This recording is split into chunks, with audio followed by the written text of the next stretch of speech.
Ja, til hamingju á mig að vera valinn langhlaupari ársins 2020 af lesendum hlaup.is. Hvernig leggst í þig þetta ár sem að byrja núna? Það leggst bara vel í mig. Ég er bara bjartsýn á að þetta verði sæmilegt hlaupár. Hvernig svona aðstæðurnar, nú erum maður alltaf að hugsa snjóinn og fleira fyrir norðan. Jú. Þið eru það sko. Hafa verið alveg ágætis aðstæður í vetur eða? Sko það er búið að vera alveg þokkalegt. Það var ekkert sérstaklega snjóþöld svona fram á áramótum. Svo reyndar en núna það snjóaði töluvert fyrir þessu 3 vikur síðan, þá snjóaði stanslaust í viku. En svo hefur við fengið alveg frið með þann snjó, þannig að núna til dæmis er bara búið að reynsa allt vel og það er bara fínar ágætis aðstæður þannig. Já. Og svo náttúrulega, svo er annar hver maður komin að gönguskíi líka, við notum það með líka yfir veturinn. Já. Nú náður náttúrulega frábærum tíma í Laugarvegshlaupinu og sigraði það, setti nýtt brautarmet og þú varst að reynda bara 29 sekúndum frá því að fara undir 5 tímana. Já. Var það eitthvað svona, þegar þú varst að klára hlaupið, varst eitthvað búin að gera þig grein fyrir því að þú væri alveg á mörkunum eða bara hvernig? Sko það var ekki fyrir en alveg undir blá lokin sem ég var farin að gera mig vonir að ná brautametinu. Já. Ég hefði þetta fattað aðeins fyrir kannski, þá hefði ég mögulega geta bætt aðeins í. Já. Hvað svona er á döfinni hjá þig núna í sumar? Ertu byrjuð að skráða í einhver hlaup og svona huga að sumri og hausti? Það náttúrulega er allt búið að vera brjálað í skráningum í hlaup eins og kannski margir hafa verið varið við. Þannig að ég kom með skráningar í 4 hlaup. Já.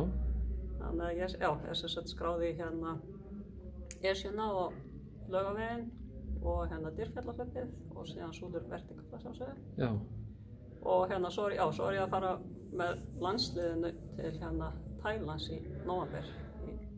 80 km fjallahlaup þar, þannig að það er svona, verður sennilega hápunktur ársins þá, svona ef allt gengur óskum og verður af því og svona.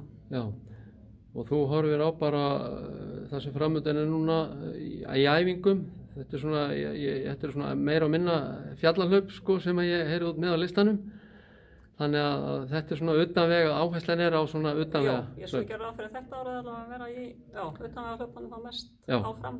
Já. En svo svona samt að, ég er svona ekkert alveg endilega búin að segja skiljið við götuhlaup alveg. Nei. Okkar alltaf að taka það. Já. Reyna aftur á góða hlaupum þar, en það er svona svolítið erfitt að alltaf gera allt í einu, þannig að það er svona eins.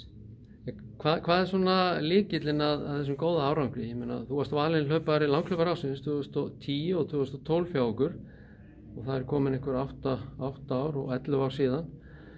Já.